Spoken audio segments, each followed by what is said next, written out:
الرحمن الرحيم. الحمد لله والصلاة والسلام على رسول الله وعلى آله وأصحابه وسلم تسليما كثيرا إلى يوم الدين، وبعد، فهذا هو الدرس 23 في تفسير آخر مقطع من هذه السورة الكريمة، سورة محمد عليه الصلاة والسلام، والتي سميت بسورة القتال. نبدأ اليوم في هذه الآيات الكريمات.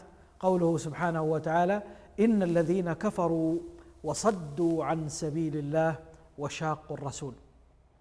قد لاحظنا في كثير من الآيات، بل حتى في أول آية من هذه السورة كانت تقول الذين كفروا، وجاءت آيات أخرى تبين حال الذين كفروا. هذا المقطع أيضا قال إن الذين كفروا. إذن هذه السورة ذكرت أحوال وصفات ومآلات هؤلاء الكفار. إذن هي تستحق أن توصف بأنها سورة تتكلم عن الكافرين وتفضح الكافرين وتبين حال الكافرين وحججهم وتناقش أفكارهم وهكذا. يقول عز وجل: إن الذين كفروا وصدوا عن سبيل الله. وهذه هي المشكلة التي دائما القرآن يحاول أن يوضح أنها مشكلة كبيرة، مشكلة ألا يكتفي الكافر بكفره، وإنما يسعى إلى الصد عن دين الله. قد يقول قائل: طيب وما الفرق إن كفر أو كفر وصد؟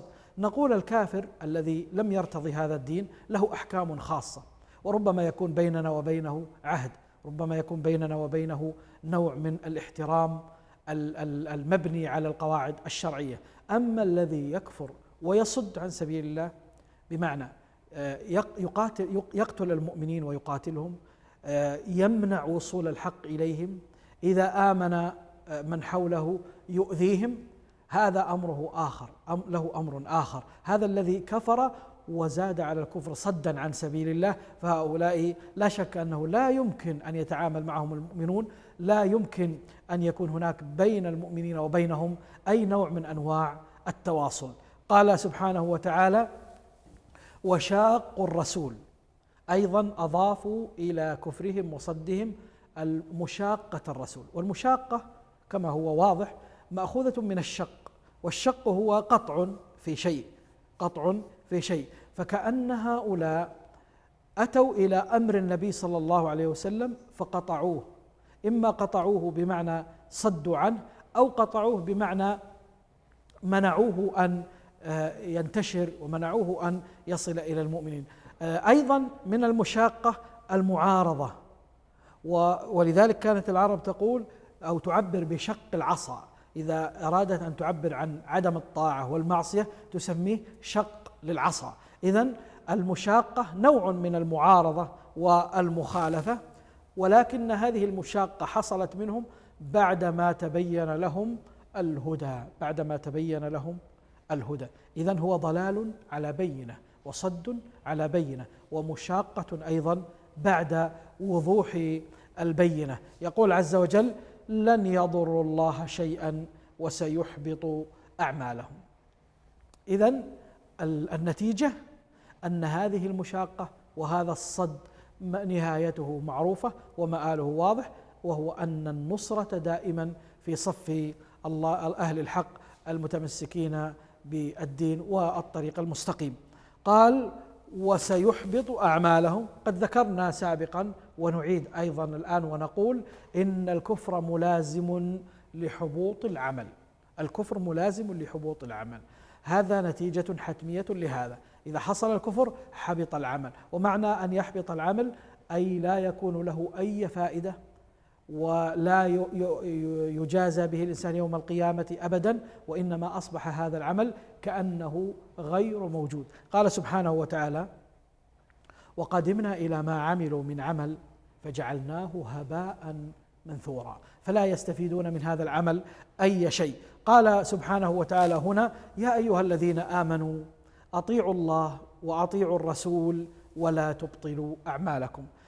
كونوا على النقيض من هؤلاء الذين عصوا الله وعصوا الرسول وصدوا عن سبيل الله.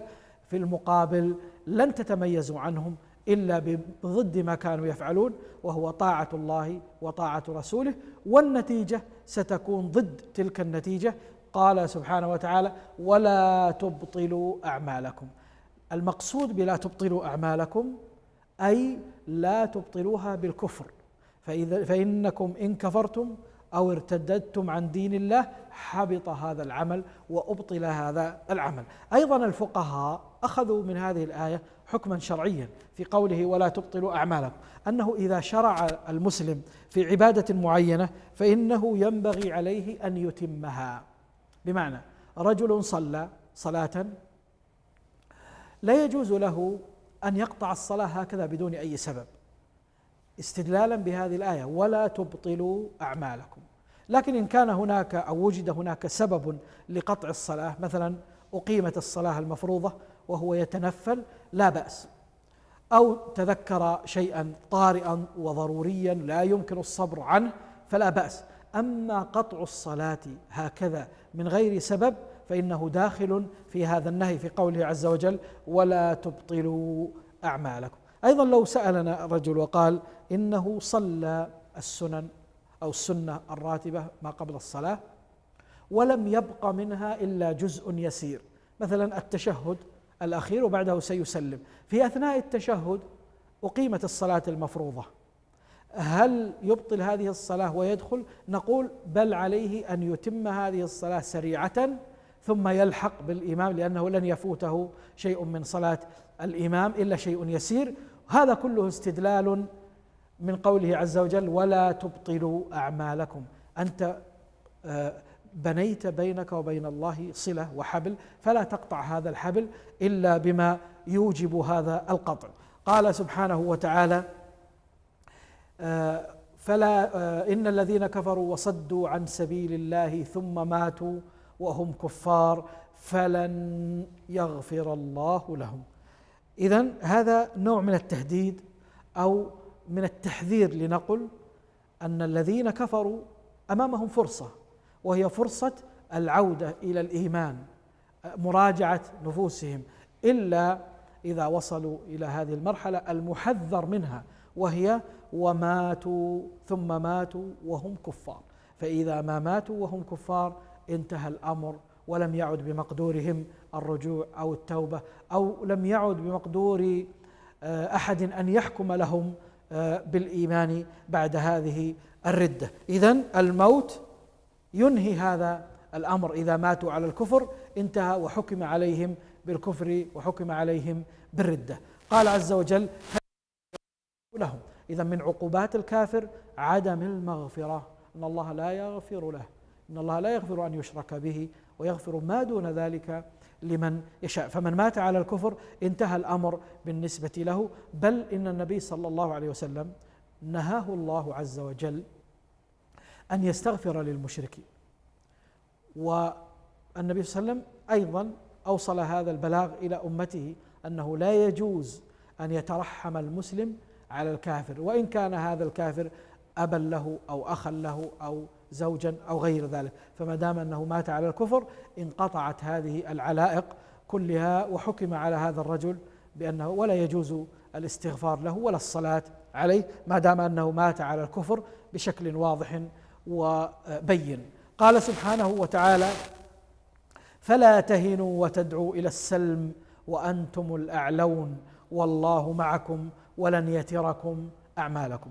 ما دمتم على القوة، ما دمتم منتصرون، ما دمتم مسيطرون، فلا ينبغي لكم الهوان ولا ينبغي لكم أن تتنازلوا، بل يجب أن تكونوا دائما في الأعلى. لكن إذا كان المؤمنون في حال ضعف، كان عدوهم أقوى منهم، في هذه الحالة يجوز للمسلمين عقد السلم، وهو السلام والهدنة والسلم والدعوة إلى عدم الحرب يجوز، ولكن في حال كون المؤمنين ضعفاء لا يستطيعون أن يكملوا المعركة إذا كانوا فيها، أو لا يستطيعون أن يواجهوا، فحينئذ يجوز لهم ذلك. أما مع قوتهم وقدرتهم فإنه ينبغي عليهم ألا يهنوا. معنى ألا يهنوا يعني ألا يرضون بالحل الدون الذي يجعلهم في مكان الإهانة. قال وأنتم الأعلون والله معكم سبحانه وتعالى ولن يتركم أعمالكم. الترة معناها النقص، الترة معناها النقص، وهي مأخوذة من وتر، وتر بمعنى نقص. يقال وتر فلان إذا نقص أحد من أهله ومات له ولد مثلا، يقال وتر فلان يعني أنقص. فالله عز وجل هنا يقول ولن يتركم أعمالكم، أي لن ينقصكم شيئا من أعمالكم، بل ستوفون هذه الأعمال كاملة عنده سبحانه وتعالى من غير نقصان. قال إنما الحياة الدنيا لعب ولهو، إنما الحياة الدنيا لعب ولهو. المقصود باللعب واللهو هنا ماذا؟ المقصود في كون الدنيا لعب ولهو، كلمة له قبل ذلك نقول كلمة له معناها الحقيقي هو ما الشيء الذي يشغل عن الشيء، يلهي عن الشيء. ليس اللهو معناه ممارسة الألعاب، لا، اللهو أي شيء يشغل. ولذلك حتى بعض الأشياء المباحة ممكن أن تكون لهوا، هي مباحة لكنها تلهي عن طاعة الله سبحانه وتعالى. فهذه الأشياء التي نلهو بها جائزة إلى حد معين، وهو حد ألا تلهينا عن طاعة الله سبحانه وتعالى. كذلك قال إنما الدنيا لعب، غير مبنية على الجد وعلى أنها أمور نهائية وأنها أمور لا بد منها، وإنما هي أمور كاللعب الذي يستغنى عنه. اللعب لا شك أنه من الكماليات، ليس من الأشياء الأساسية. فهذه الدنيا كل ما فيها أو أكثر ما فيها هو من باب الكماليات التي بالإمكان أن يستغني عنها، وكذلك كثير منها هو من باب اللهو الذي يشغل عن ما هو أهم منه. قال سبحانه وتعالى وإن تؤمنوا وتتقوا يؤتكم أجوركم ولا يسألكم أموالكم. إذن مالك لك، ولا يريد الله عز وجل منك هذا المال، وإنما يريد منك العمل الصالح. قال ولا يسألكم أموالكم، هو قد فطر فيكم حب هذه الأموال، ولذلك لم يسألكم إياها إلا بالقدر البسيط المطلوب في الزكاة الشرعية. ولا تجب الزكاة على كل الناس، لكنها تجب على حد معين وفي مال معين. هذا يدل على ماذا؟ على بطلان الآلهة، تلك الآلهة الأخرى التي يدفع إليها الناس أموالهم. الله عز وجل لا يسألكم أموالكم، لماذا؟ إن يسألكموها فيحفكم تبخلوا. إذن هو يعلم طبائع نفوسكم وحبها للمال، وبالتالي لم يكلفكم إلا ما تطيقون من هذا. قال ويخرج أضغانكم، تخرج سلبياتكم وعيوبكم لو طلب منكم هذه الأموال لأنكم ستبخلون بها. قال سبحانه وتعالى ها أنتم هؤلاء تدعون لتنفقوا في سبيل الله فمنكم من يبخل، يعني مع أن المطلوب منكم شيء بسيط ومع ذلك منكم من يبخل، يخرج مع الكراهية ومع الصعوبة. فكيف لو سألكم كل الأموال؟ إذن من رحمته سبحانه وتعالى أنه لم يسألكم الأموال، وإنما سألكم جزءا بسيطا، ومع ذلك هذا الجزء يراه مكلفا على بعضكم. قال ومن يبخل فإنما يبخل عن نفسه.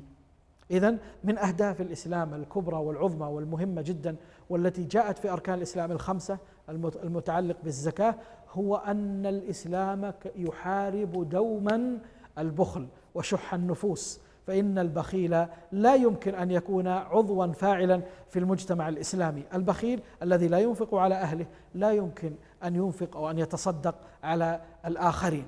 قال فإنما يبخل عن نفسه، لأن ما يقدمه الإنسان من المال لا شك أنه سيلقاه عند الله سبحانه وتعالى. وإن ابن آدم إنما ماله ما أنفقه لا ما أبقاه عنده، هذا الذي يبقيه هو للوارث وليس له، أما الذي له فإنه ما أنفقه في وجه الله سبحانه وتعالى. والله الغني وأنتم الفقراء، مهما بلغت أموالكم وكثرت فأنتم فقراء. بمعنى أنكم محتاجون إلى الله سبحانه وتعالى. ما فائدة الأموال الطائلة الكثيرة وأنتم لا تتمتعون بالصحة مثلا؟ فإنما الغني هو الله سبحانه وتعالى وحده، وأما الناس فإنهم محتاجون على الدوام إلى ربهم سبحانه وتعالى. وإن تتولوا عن الإيمان، عن الإنفاق، عن الطاعة، عن ترك الكفر، يستبدل قوما غيركم ثم لا يكونوا أمثالكم. بمعنى أن الشرف لكم بحمل الإسلام، الشرف لكم بالإنفاق، الشرف لكم بالعمل الصالح. أما الإسلام فلن يضره ذلك شيء ولن ينفعه، والله عز وجل ناصر دينه بكم أو بغيركم. فإن تتولوا ولا تطيعوا فإن الله سيستبدل قوما غيركم. إذا نلاحظ أن السورة الكريمة ختمت بتوجيهات مهمة جدا للمجتمع الإسلامي، تحث على التواصل، تحث على الإنفاق، تحث على الجهاد وغير ذلك من المعاني المهمة جدا. نسأل الله سبحانه وتعالى أن يكون ممن استفاد من هذه السورة العظيمة. علينا أن نراجعها مرة بعد مرة، وأن نقرأها مرة أخرى، نتأملها على ضوء ما سمعنا من الشرح، لعل الله سبحانه وتعالى أن يفتح علينا من أسرارها ومن معانيها العظيمة، وأن تؤثر في نفوسنا وفي سلوكياتنا في حياتنا. والله تعالى أعلم، وصلى الله وسلم على نبينا محمد، والحمد لله رب العالمين.